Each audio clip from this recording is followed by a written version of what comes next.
네, 이재명 대표가 공직선거법 위반 사건 1심에서 당선 무효형을 선고받으면서 파장이 거셉니다. 국민의힘은 이 대표의 사법 리스크에 화력을 집중하고 있는데요. 오늘 관련 내용 최수영 제20대 대통령직 인수위 전문위원 김진욱 전 민주당 대변인과 함께 짚어보도록 하겠습니다. 두 분 안녕하십니까? 예, 이재명 대표가 공직선거법 위반 사건 1심에서 당선 무효형을 선고받았습니다. 지금 민주당에서는 야당 탄압이자 정치 판결이다라고 규정을 했고요. 어제도 장외 집회가 있었죠. 민주당에서는 이 자리에 이재명 대표도 있었고요. 연단에 올라서 이재명과 민주주의는 결코 죽지 않는다라고 발언을 했습니다. 먼저 이 발언에 대해서 어떻게 좀 들으셨는지 듣고 이야기 시작해 보겠습니다. 지금 이제 이번에 이재명 대표의 1심 선고는 사실 이 검찰이 갖고 있는 이 기소 독점주의에 의해서 수사와 기소를 검찰이 선택적으로 한 것이다. 그래서 정치적 기소다. 이렇게 이제 평가를 민주당이 하고 있었고요. 그 판결에 의해서 그 기소에 의해서 법원이 법적으로 그 법리 검토를 통해서 1심 선고를 한 것이기 때문에 결국은 1심 재판부가 이 정치 검찰의 기소에 어떤 손을 들어준 것이 아니냐 이렇게 이제 볼 수밖에 없는 것이고 이런 부분들에 대해서 앞으로 법리를 저희가 뭐 종합적으로 더 검토하고 또 더 반론할 것들을 많이 준비해서 2심에서 뭐 이게 전면적으로 다시 한번 이 2심 무죄를 한 번 더 다퉈볼 그런 여지를 갖고 있습니다만 지금 이제 중요한 건 검찰이 이 그 법의 이 공정성과 이 형평성 이런 부분들에 대해서 너무 가볍게 생각한 것이 아닌가 그런 부분들이 지금 이 많은 국민들에게 오히려 더 이번 이재명 대표의 판결을 통해서 이 지금 김건희 여사와 관련된 각종 의혹들 이런 부분들에 대한 조사의 필요성, 수사의 필요성, 기소의 필요성을 더 강하게 느끼게 만들어줬다 이렇게 평가할 수 있을 것 같습니다.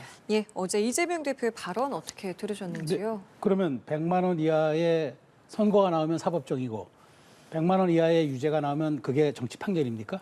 뭘로 그 가는 문자를 잣대할 겁니까? 저는 지금 민주당이 또 하나의 실수를 저지르고 있다는 생각이 듭니다. 그러니까 아무리 급해도 최소 우리가 상권 분립에서 사법부의 판단 정도는 존중을 하고 다툴 여지가 있다면 내가 다시 법리적으로 다투겠다 정도의 메시지가 나가야지 이걸 정치 판결이라고 이재명 죽이기로 단언한다는 것은 민주당이 스스로 저는 퇴로를 차단하는 거라고 생각을 합니다.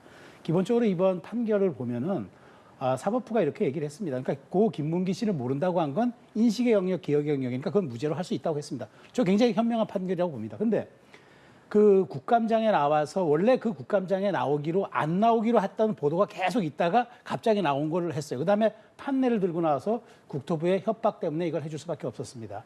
의도적 발언이었죠. 그다음에 어떻게 했습니까? 김문기 씨를 모르고 내가 그 하위직을 모른다고 했던 또 그 발언은 계속적 반복적으로 방송에 계속 나가서 발언했죠. 자, 이 얘기는 의도성을 가지고 이렇게 자꾸 반복했던 것은 과거에 투입이 토론에서 급작스러운 상황에서 내가 기억이 혼미하거나 상대 공격에 당황해서 말을 바꿨을 때 그거는 대법원도 그럴 수 있다고 해서 무죄를 인정했지만 이거는 의도됐고 준비됐고 반복적으로 그렇게 계속적으로 했기 때문에 0.76%포인트 차이 선거에서 대단히 민감하게 작용할 수밖에 없어서 유죄를 선고한다. 그래서 그러니까 징역 1년, 집행유예 2년. 저는 굉장히 말하자면은 사법부가 중심 잡은 판단이었다고 보는데 이것조차 받아들일 수 없다. 그러면 그 전에 대법원에 대해서 청구하지 않은 예산을 250억씩 주겠다던 민주당이 이렇게 판결 유죄 나왔다고 정치 판결이라는 것 이렇게 저는 공당이 정말 사법적 잣대를 이렇게 바꾸는 게 온당한 건지 되묻지 않을 수 없습니다. 한동훈 대표는 오늘도 SNS에 글을 올렸습니다. 지금 주말 내내 여러 개의 글을 올리면서 적극적으로 입장을 밝히고 있는데 오늘 올린 글은 이겁니다. 검수완박대로 했다면 수사를 할 수 없었다. 검수원복 덕에 이 위증교사 혐의 수사가 가능했다라고 이야기를 했습니다. 이 내용은 좀 어떻게 들으셨는지요? 지금 한동훈 대표께서 당시 그 법무부 장관 시절에 검수완박에 대한 부분을 시행령으로 다시 검수원복시켰다. 지금 이런 부분들을 이렇게 자랑하듯이 말씀하시는데 이 부분은 저는 정말 잘못된 부분이다 이렇게 생각합니다. 왜냐하면 국회가 입법권을 가지고 만들어 놓은 법을 지금 이 그 대통령의 시행령을 가지고 대통령령을 가지고 다시 회복시켰다. 이거는 헌법 제75조가 갖고 있는 이 그 입법권을 그 위임된 입법에 대한 부분을 넘어서는 부분이다. 이렇게 얘기할 수밖에 없어요. 헌법 제75조는 뭐라고 규정하고 있냐면요. 대통령은 법률에서 구체적으로 이 범위를 정하여 위임받은 사항과 법률을 집행하기 위해서 필요한 사항에 관해서 대통령령을 발의할 수 있다. 이렇게 규정하고 있는데 이것은 어디까지나 법을 뛰어넘지 않아야 되는 부분 아니겠습니까? 그럼에도 불구하고 법의 그 취지와 전혀 반대 방향으로 시행령을 가지고 이렇게 검수 원복을 시켜놨다. 이런 부분들을 얘기했다면 당연히 이거는 위헌법률 심사 대상이 돼야 되는 부분입니다. 이 부분을 갖다가 본인이 자랑할 건 아니다. 저는 그렇게 말씀드리겠습니다. 예, 한동훈 대표 적극적으로 지금 여러 글들을 좀 올리고 있는데 이 모습과 또 내용에 대해서 어떻게 좀 평가를 하시는지요? 뭐 검수 원복이 전 시행령 정치가 온당하다 생각하지는 않습니다. 그러나 최소한의 저는 입법부가 입법으로서 모든 정책을 결정짓고 법적인 기준을 마련다면 행정부 입장에서는 최소한의 방어 기제가 저는 시행령이라고 생각합니다. 그러니까 이거 시행령을 통해서 입법권에 대한 어떤 여러 가지 제약 조건을 뚫을 때는 저는 최소화해야 된다고 생각하는 거 맞습니다. 그렇지만 어쨌든 한동훈 대표가 얘기한 것 이거 굉장히 저는 지적이 의미 있다고 보는 게 조직폭력, 마약, 그다음에 위증교사 사실 이게 굉장히 중한 범죄들입니다. 사회 악들입니다. 그리고 재판부나 사법부가 이런 것들에 대해서는 중형을 내리고 있습니다. 특히 위증교사 같은 경우는 사법질서 교란이고 조직폭력배는 사회 기강을 흔들고 도덕적인 윤리적인 모든 파괴를 할 수 있습니다. 마약 사법 말할 거 없죠. 이런 부분들에 대해서 검찰의 모든 수사권을 박탈해버렸다. 자 그럼 경찰이 정말 이 정도를 정교하고 정밀하게 수사해서 기소하고 유죄를 입증할 만한 그런 수사력을 갖고 있느냐? 뭐 그건 또 다른 문제고 어쨌든 이걸 최소한 검찰이 할 수 있게 해줬기 때문에 이번 공판에서 저는 유죄를 이끌어낼 수 있다고 보고 어쨌든 이 위증교사 이런 부분들은 굉장히 중대한 사안이기 때문에 어쨌든 지금 검찰이 3년을 구형하지 않았습니까? 그래서 25일 발표된 이런 부분에서도 한동훈 대표가 이런 점들에 대한 어떤 그 말하자면 좀 여론을 환기시키기 위해서 위증교사에 대한 시행령 원복을 살짝 꺼내든 것 아닌가 그런 생각이 듭니다. 자, 이 이재명 대표의 당선 무효형이 오히려 지금 여당의 당정 갈등을 또 봉합하는 계기가 됐다라는 평가가 나오고 있습니다. 오는 28일에 이제 김여사 특검법 재표결이 가능성이 있는데요. 여기에서도 여당에서는 오히려 이전보다도 이탈표가 줄어들 수 있는 어떤 하나의 또 계기가 될 수 있다라는 평가가 나오고 있는데 어떻게 좀 보고 계십니까? 글쎄요, 그 한동훈 대표하고 국민의힘에서는 잘 생각해봐야 될 부분이 있을 것 같아요. 왜냐하면 옆집에 우환이 생겼다고 해서 우리 집에 있는 중병이 자연 치유되지 않는다. 이런 건 뭐 다 아는 바 아니겠습니까? 그러니까 지금 이재명 대표에 대한 어떤 1심 선고가 국민의힘이 얘기하고 있는 변화와 쇄신을 이끌어낸다? 저는 그렇게 보지 않습니다. 지금 국민의힘에서는 변화와 쇄신을 얘기하고 있습니다만 그것이 어떤 방향으로 어떻게 무엇을 보여줄 것인지에 대해서는 전혀 얘기하고 있지 않다. 특히 김건희 여사와 관련된 부분에 있어서 김건희 여사에 대해서 지금 각종 의혹들이 제기되고 있고 검찰은 김건희 여사와 관련된 부분은 다 불기소로 무혐의로 털어주고 있는 이런 상황들 이것들에 대해서 국민의 눈높이를 중요시 얘기하고 있는 한동훈 대표가 과연 이 부분을 어떤 걸로 막아낼 수 있을 것인가.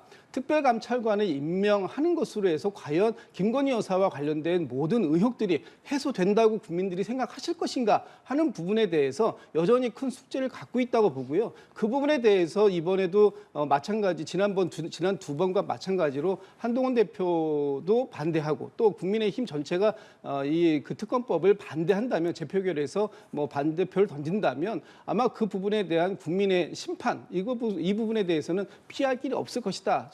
그런 생각합니다. 예, 재표결 시점까지 국민의힘 또 한동훈 대표 어떤 모습 좀 보여줄 것 같으신가요? 뭐 저는 보여줄 것 같은 것보다는 제가 좀 제언을 드리고 싶어요. 이렇게 예. 하라고. 그러니까 네. 저는 이렇게 봅니다.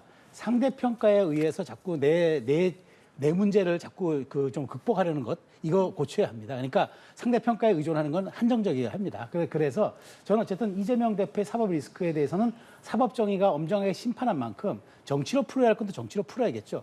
여당은 더더군다나 국정에 무한 책임이 있습니다. 제가 보기에 어쨌든 이것으로 인해서 더 큰 지금 여당의 더 큰 실점을 막고 어쨌든 그다음에 추가 실점을 지금 막은 상태거든요. 그럼 그 점에서 만족해야지 지금 후반전의 득점은 여당의 실력으로 득점을 올려야 합니다. 그러니까 우리가 골을 먹을 때 먹더라도 우리의 화끈한 공격력으로 상대 팀에게 정말 어떤 멋진 경기력을 보여줄 때 비로소 우리 팀들도 우리 국민들도 응원하는 것 아니겠습니까? 그러니까 이재명 대표 사법 리스크로 민주당이 처한 본원적 현실과 그다음에 민주당이 앞으로 확장성에 대한 여러 가지 문제점이 드러난 만큼 이거는 이제 국민적 판단에 맡겨두고 국민의힘이 해야 할 일은 이제부터 당정 간 얼마만큼 치밀한 조율을 통해서 여당의 무한 책임을 보여줄 수 있는 정책적 성과를 낼 수 있느냐. 즉 우리의 득점력을 얼마큼 극대화시킬 것이냐를 고민해야지 여기에서 상대 실점에 더 기대해서 우리가 좀 반사이익이 없겠다 이런 생각을 하지 않은 게 좋을 것 같아서요. 저는 이렇게 봅니다. 이번에 특검법에 대한 재표결 아무 이상 없을 거라 봅니다. 그렇기 때문에 이런 좋은 기회들을 여당의 어떤 그런 혁신과 쇄신, 그다음에 더 나아가서 후반전에서 좀 말하자면 다득점할 수 있는 그런 기회로 삼는 게 정치적으로 매우 유리할 것이라는 생각이 듭니다. 재표결이 이제 28일에 있을 가능성이 있는데 그에 앞서서 25일에는 이재명 대표의 위증교사 1심 선고도 있습니다. 오늘 마침 민주당의 기자 간담회가 있었습니다. 당에 관련된 이제 여러 질문들을 좀 기자들이 했는데 일단 당 대표 교체는 고려하지 않는다. 그리고 조금 전에 말씀하신 것처럼 당 차원의 대응을 이제 앞으로는 좀 더 할 것이다라는 이제 민주당의 이야기가 있었는데요. 이 어떤 사법 리스크로 인한 어떤 당 장악력에 대한 여러 가지 우려가 좀 나오고 있거든요. 어떻게 좀 보고 계십니까? 글쎄요, 그거 좀 밖에서 우리 민주당에 대한 우려를 해주시는 거는 감사한데 실제 민주당 내에서 이재명 대표의 그 리더십에 대해서 의심하고 있는 사람은 아직은 그렇게 많지 않은 것 같고요. 특히 오늘 김인덕 사무총장도 그런 말씀을 하셨습니다만 지금 당이 더 적극적으로 개입해야 할 수밖에 없는 상황이 되었다. 왜냐하면 이번 그 선거법 위반에 관련된 1심 판단이 계속해서 유지가 된다면 사실 민주당 입장에서도 434억이라는 어마어마한 금액을 또 이 국가 보조금을 반납해야 되는 그런 상황이 있기 때문에 당에도 상당히 큰 어떤 위협적인 요소가 되었다. 그렇기 때문에 당도 적극적으로 지금 이 부분에 대해서 관여할 수밖에 없는 지금 상황이 되었다라는 부분이 하나 있고요. 또 하나는 지금 리더십 관련된 부분인데 오히려 이 검찰의 선택적 기소 이런 것들이 승리한 사람들에게는 무한히 관대하고 또 패배한 사람에게는 매우 이렇게 아프게 다가오는 이런 부분들 이거를 저는 강약 약강 기소라고 저는 호칭을 붙여봤는데 이렇게 하다 보니까 국민들께서 또는 당 내에 있는 당원과 우리 그 당을 지지하는 지지자분들께서 이건 더 같이 뭉쳐야 될 일이다. 이재명 대표가 이게 혼자서 처리할 수 있는 범위를 벗어나 있다라고 이제 느끼게 되는 것입니다. 이런 부분들이 앞으로 당에서는 한동안 계속적으로 지속될 것 같고요.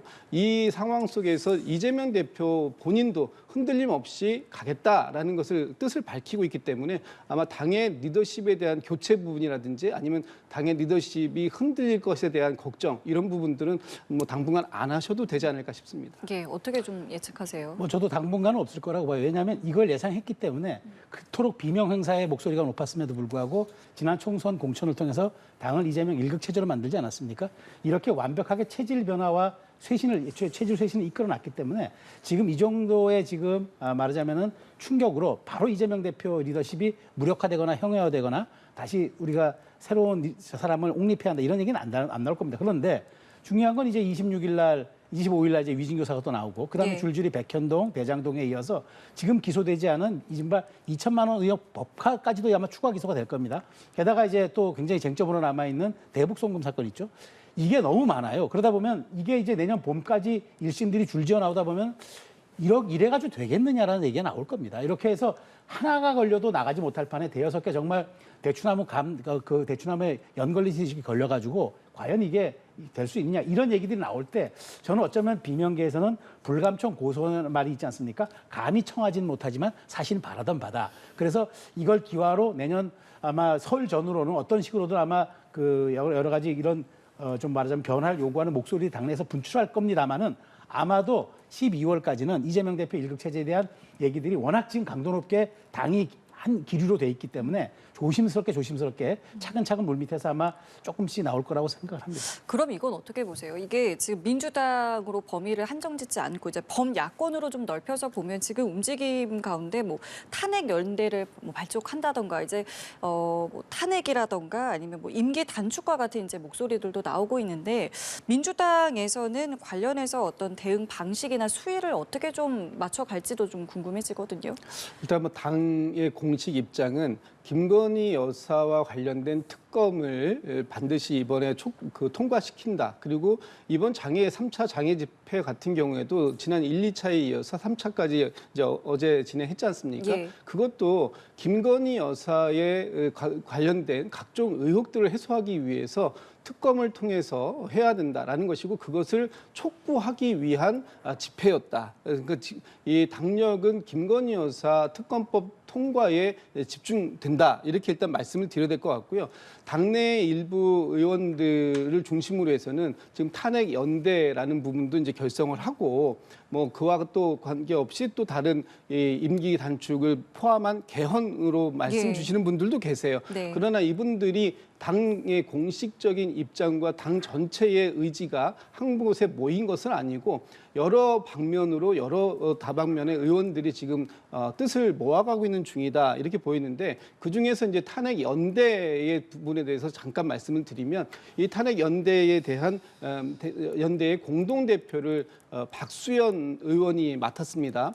박수현 의원 같은 경우는 굉장히 점잖기도 하고 또 굉장히 신중하기로 소문이 나 있는 당내의 그런 평가를 받고 있는 의원인데 이분이 공동대표를 맡을 정도라면 지금의 윤석열 정권이 정말 국민들에게 얼마만큼 신뢰받고 있지 못한 상황인지 이 부분에 대한 그 인식이 아마 많이 확대되고 있다라고 보여지고요. 처음에 이게 한 달 전쯤인가 9명으로 시작했던 의원들 9명이 이제 출범을 했는데 어제까지 한 50여 명의 그 야권 의원들이 모이고 당내에서도 한 30여 분이 넘는 의원들이 참여를 약속했다고 합니다. 그렇다면 앞으로 이쪽 부분에 대해서 더 많은 의원들이 합류할 가능성이 있고 이 부분에 대한 것은 어디까지나 김건희 여사와 관련된 부분을 어떤 방식으로 처리해 나가느냐 하는 국민의힘 또 윤석열 정부의 그 입장에 따라서 더 커질 여지도 충분히 남아있다 이런 생각이 듭니다. 좀 들여다보면은 개별 의원의 움직임과 당 차원의 움직임이 조금 다르다라는 생각도 좀 들고요. 어떻게 이 움직임을 분석하고 계시는지요? 전 전형적인 더블 스피커입니다. 그러니까 한 입으로 두 말 하는 거죠. 그러니까 몸통은 하나인데 두 쪽에 대한 이야기를 함으로써 약간 전선도 좀 혼란하게 만들고 그다음에 국민들 시야도 흐리게 하자 이런 전략인데요. 저는 이렇게 봅니다. 그러니까 조국 혁신당을 비롯한 이런 그 조국 대표도 마찬가지일 겁니다. 지금 이번에 이재명 대표의 1심에서 사법의 엄중함을 봤잖아요. 본인이 이제 마지막 30만 남아 있어요. 아마 느낄 겁니다. 본인도 이제 어떤 그 정치적인 운명이 이제 거의 지금 등불 아래 와 있다는 걸 알 겁니다. 그러다 보니까 아마 특검에 대한 얘기, 그 탄핵에 대한 이야기를 더 세게 밀고 붙여 나가면서 뭔가 카오스의 전국을 만들려고 하는 그런 뭐 생각은 의도는 충분히 이해가 합니다만은 그렇다고 이게 뜻대로 되겠습니까? 왜냐하면 지금 이재명 대표가 어쨌든 당을 모든 민주당을 대표하는 그야말로 일극 체제의 아버지 같은 분인데 이분이 지금 1심에서 이렇게 지금 굉장히 중형을 선고받고 있잖아요. 만일 이렇게 이재명 대표의 사법적인 판결 때문에 탄핵을 밀어붙인다고 생각할 때 국민들이 탄핵이 이재명 대표의 사적 영역입니까? 이재명 대표의 대선 일정 앞당기는 도구로 사용된다고 생각할 때 과연 동의하겠습니까? 오히려 김건희 여사를 공격한다는 이 탄핵에 대한 명분이 오히려 퇴색되고 더 역풍을 맞을 겁니다. 그렇기 때문에 지금 저는 오히려 진퇴양난에 지금 국면에 접어들었다. 이 문제를 세게 얘기하자니 마치 이재명 대표를 보호하기 위해서 하는 것 같고 그렇다고 얘기를 안 하자니 조국 대표 같은 데는 존재감도 상실할 것 같고 그래서 저는 앞으로 이런 조국 혁신당이나 포함한 야5당이 결국은 지속 가능성을 얼마큼 보여줄 수 있는 그런 어떤 정치적인 힘을 보여줄 수 있느냐 저는 거기에 이제 달렸다고 봐요. 그래서 이걸 탄핵이라는 탄자를 계속 한쪽에서 밀고 가고 이쪽에서 한쪽은 부인하는 이런 이중성 전략으로는 절대 국민들의 어떤 마음의 벽을 넘지 못할 겁니다. 예, 그리고 끝으로 이것도 좀 짧게 여쭤볼게요. 조금 전에 최수영 위원님께서 그런 이야기 하셨습니다. 내년 초가 되면은 민주당 당내에서 좀 다른 목소리가 나오지 않겠느냐라고 하셨는데 이 비명계 움직임에 굉장히 좀 주목이 되고 있는 것이 비명계 모임이죠. 초일회가 12월에는 김부겸 전 총리 그리고 또 이제 앞으로도 여러 가지 좀 계획을 갖고 있는 것으로 좀 보도가 되고 되고 있는데 세력화 가능성까지도 좀 보고 계시는지 어떻게 좀 생각하시는지요? 글쎄 뭐 아직 세력화까지는 아닌 것 같아요. 초일회가 한 10분 조금 넘는 숫자들이 지금 모여 계시는 것 같고 김부겸 총리를 다음 달에 초청을 한다고 해도 아마 제가 알기로는 미국 대선과 관련된 주제로 한정해서 토론회가 열린다고 들었거든요. 그러면 앞으로 뭐 이런 당내에서 일부 조금 몇 명씩이 모인다든지 하는 부분도 있을 수 있죠. 그리고 이런 부분들이 당에 새로운 또 역동성을 가져올 수 있는 부분도 있어요. 그런데 아직까지 이재명 대표가 가지고 있는 당내의 확고한 리더십 이런 부분들의 경쟁을 하기엔 좀 상당히 이른 감이 있고 이분들이 당내에서 활동을 한다고 해서 과연 아직 이 밖에서 어떤 제3의 세력들이 모일 수 있는 공간이 당내에 만들어질 것인가 하는 부분들은 조금 더 지켜봐야 할 부분이 여전히 남아있다. 그래서 뭐 이분들이 이렇게 모이는 것에 대해서 뭐 당 밖에 계신 분들은 많은 관심을 갖고 계시지만 실제 당 내에서는 아직까지는 그럴 만한 공간이 허락되고 있지 않다. 이렇게 보여집니다. 예.